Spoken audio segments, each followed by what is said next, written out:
बिस्मिल्लाहिर्रहमानिर्रहीम। अस्सलाम वालेकुम नाजरीन, मैं हूँ अलीशा शहजाद और आप देख रहे हैं मेरा ऑफिशियल यूट्यूब चैनल। नाजरीन, मैं हाजिर हुई हूँ आर्यन खान यानी शाहरुख खान के बेटे के हवाले से कुछ लेटेस्ट इन्फॉर्मेशन लेकर जो आप तक पहुँचाना ज़रूरी थी और काफ़ी डिटेल्ड इन्फॉर्मेशन है।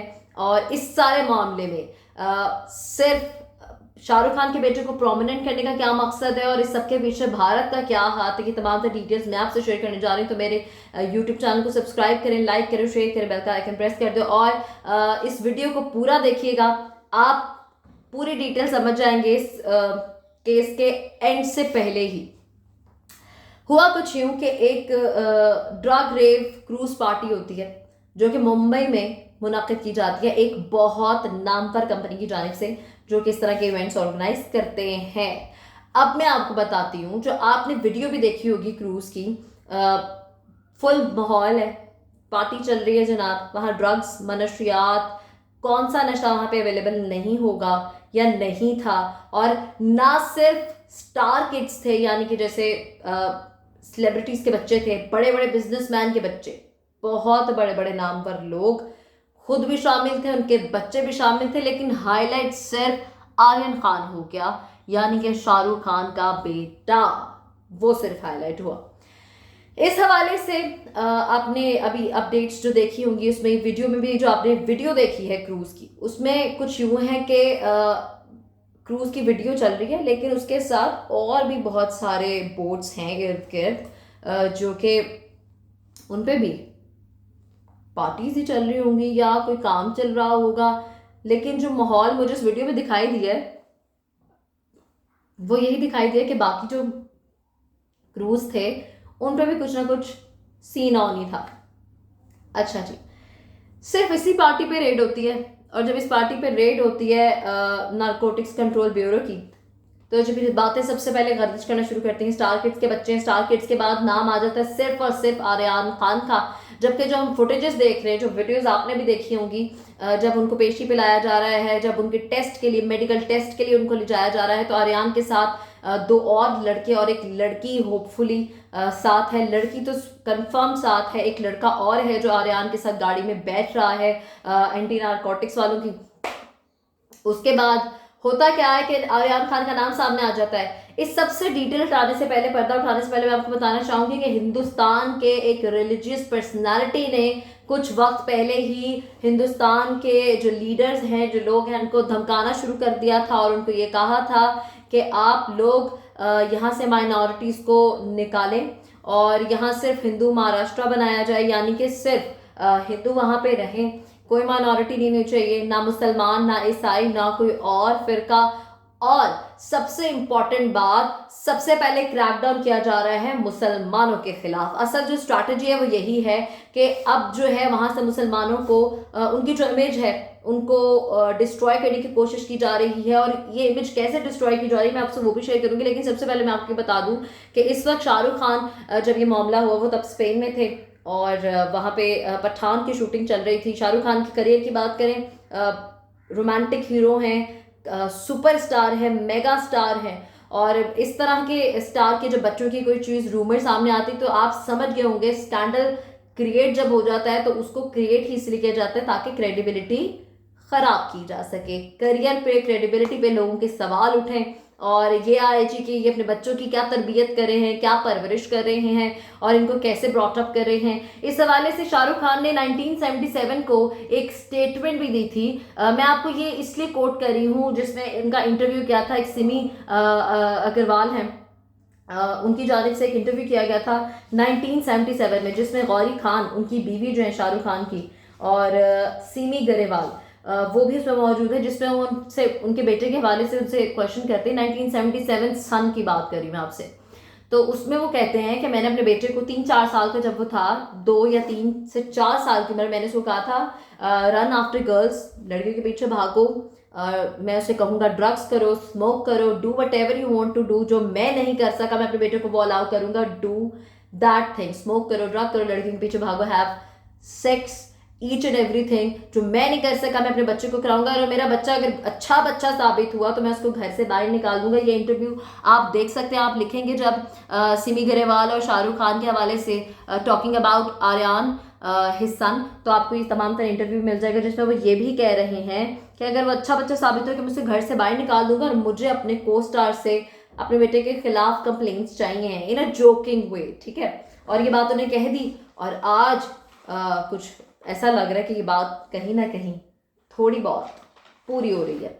अब माइनॉरिटीज़ के लिए क्रैकडाउन शुरू कर दिया गया है। आपने देखा होगा कि शाहरुख खान ने एक मूवी बनाई थी माय नेम इज़ खान, और इस टाइम अगर हम उनकी करंट सिचुएशन की बात करें, क्योंकि कंपटीशन बॉलीवुड में इतना है और इतना आ गया हुआ है कि इतने सालों से राज करने वाली पर्सनालिटी एक और मूवी बनाना चाह रही थी, अपना एक सक्सेसफुल एक आप कह सकते हैं कमबैक करना चाह रही थी या सक्सेसफुल करियर दोबारा से उसका आगाज़ करना चाह रही थी और लोगों को कुछ एंटरटेनिंग देना चाह रहे थे ताकि उनका और उनकी प्रोडक्शन और उनका जो पैसा है वो चलता रहे, वो चलते रहे स्क्रीन पे, क्योंकि उनकी ज़िंदगी सिर्फ स्क्रीन है। अगर वो स्क्रीन से ही हट जाएंगे या लोगों की नज़रों से ओझल हो जाएंगे तो उनका क्या करियर है। सेम इस के शाहरुख खान पठान की शूटिंग कर रहे थे और वो दोबारा कमबैक करना चाह रहे थे और उनकी क्रेडिबिलिटी को तोड़ने के लिए ये तमाम तर चीज़ें की गई हैं। और ना सिर्फ वहाँ पे हिंदुओं के खिलाफ कुछ नहीं होगा, चूँकि हम सब जानते हैं शाहरुख खान ने भी गौरी खान से शादी की हुई है, इस सब के बावजूद ये क्रैकडाउन किया जा रहा है। सैफ आमिर खान जिन्होंने पीके बनाई थी, पीके को उनके खिलाफ केसेस हैं और उनके खिलाफ उन्होंने पीके 2 बनाई थी जिसमें मेंशन किया गया था कि पीके 1 में एंड पे रणबीर कपूर को दिखाया जाता है कि आमिर खान के बाद वो स्टोरी रणबीर कपूर आगे लेके जाएंगे, लेकिन वो स्टोरी बन ना सकी क्योंकि उस पर केसेस हो गए। मोदी ने वो बनने ही नहीं देनी। उसमें मेंशन किया गया है कि ISI ने इस तमाम तर मूवी पे पैसे लगाए हैं और ये सारी चीज़ें सामने आई। यानी कि अब जो क्रैकडाउन हो रहा है वो हो रहा है मुसलमानों पर। सलमान खान हो गए, सैफ हो गए, आमिर खान हो गए, शाहरुख खान हो गए, जितने भी वहाँ मुसलमान एक्टर्स हैं या मुसलमान लोग हैं उनको टारगेट, सेलिब्रिटी के बच्चे को टारगेट क्यों किया गया और सेलिब्रिटी की क्रेडिबिलिटी को क्यों डिस्ट्रॉय किया गया, उसकी इमेज को क्यों खराब किया गया। अब मैं वो रीज़न आपसे शेयर करने जा रही हूँ। सबसे बड़ा रीज़न ये है कि उन्हें ये शो कराया जा रहा है कि हमारे मुल्क में ये ड्रग्स और ये इस तरह की गैदरिंग्स और इस सब में ये मुसलमान और इनके बच्चे ही शामिल हैं। हमारे मुल्क को, हमारे बच्चों को, हमारे नस्ल को ख़राब करने वाले, ड्रग्स पे लगाने वाले या जो भी गलत काम हो रहा है वो सब करने वाले सिर्फ और सिर्फ मुसलमान और मुसलमानों के बच्चे हैं।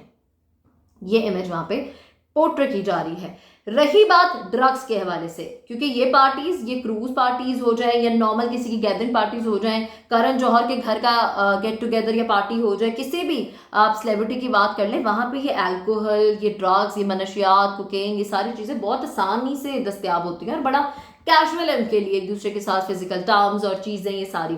लेकिन इस चीज़ को क्यों हाईलाइट किया गया, यहाँ ही ड्रग्स को क्यों फोकस किया गया।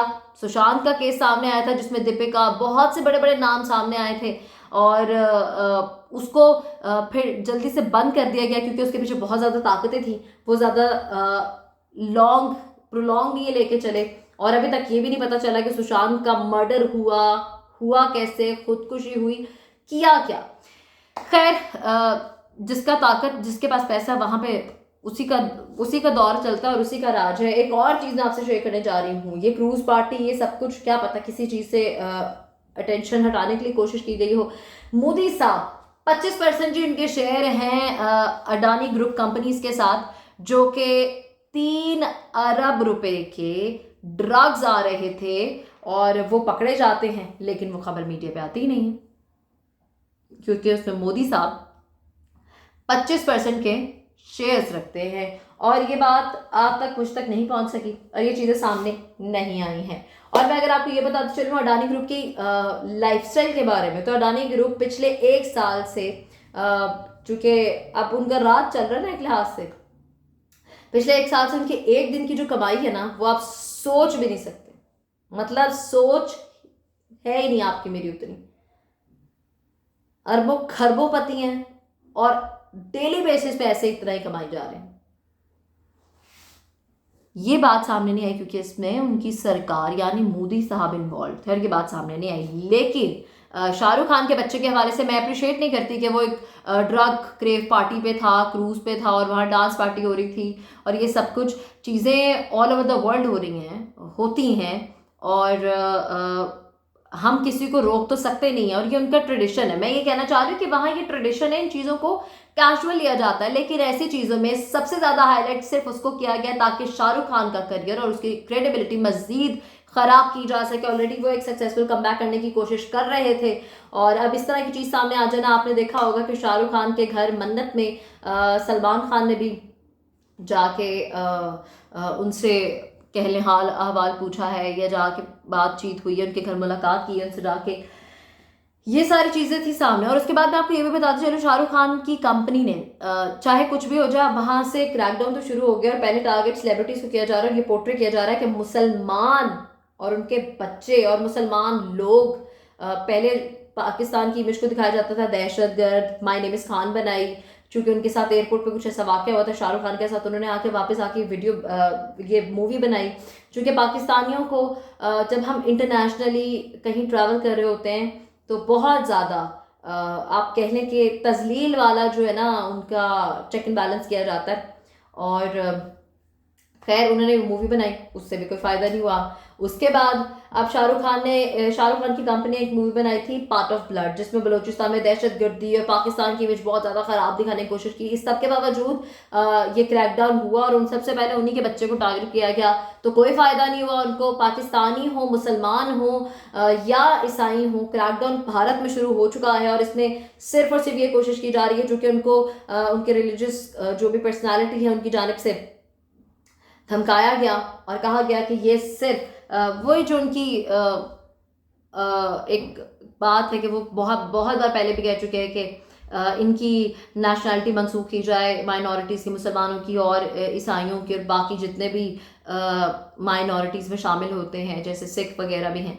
लेकिन वहाँ सिर्फ वो चाहते हैं कि हिंदुओं का राज हो और उनका मुल्क सिर्फ हिंदू ही रहें, उसमें कोई माइनॉरिटी ना रहे। सो ये बेसिकली ये पॉइंट है और इस वजह से ये क्रैकडाउन शुरू हो गया। लेट्स सी, मेडिकल टेस्ट भी करवा लिए गए हैं आर्यान के और बाकी जितने भी सेलिब्रिटीज़ हैं, और सिर्फ आर्यान खान नहीं था उसमें। लेट मी टेल यू, बहुत ज़्यादा लोग थे, बहुत ही अमीर तरीन लोग, उनके बच्चे शामिल थे, लेकिन किसी का नाम सामने नहीं आया रादर देन आर्यान खान के। ना सिर्फ इनके बेटे, इनकी बेटियां, इनकी बहुएं, सब लोग इसमें शामिल थे, लेकिन उसके बावजूद सिर्फ मेंशन किया गया है आर्यान खान के नाम को और उसके बाप की यानी कि शाहरुख खान की क्रेडिबिलिटी को डिस्ट्रॉय करने का ये एक तरीका बनाया गया। और इस तरह से ये क्रैकडाउन इसलिए भी शुरू किया गया है ताकि जो पाकिस्तानियों की इमेज है या मुसलमानों की जो इमेज है उसको और अच्छे तरीके से बुरा दिखाया जा सके। पहले दहशतगर्द और अब ये ड्रग एडिक्टेड या ड्रग सप्लायर्स या इस तरह की पार्टीज और किस तरह की चीज़ें प्रॉब्लम्स क्रिएट करने वाले सिर्फ मुसलमान है, ये पोर्ट्रे करने की कोशिश की जा रही है। ये थी तमाम तरह हक़ाइक़ और ये थी इन्फॉर्मेशन। मजीद मेरे पास कोई भी इन्फॉर्मेशन आएगी तो मैं आपसे ज़रूर शेयर करूँगी। काफ़ी डिटेल इन्फॉर्मेशन हो गई है। अपना बहुत सारा ख्याल रखिएगा, मुझे भी दुआ में याद रखिएगा। अल्लाह निगहबान।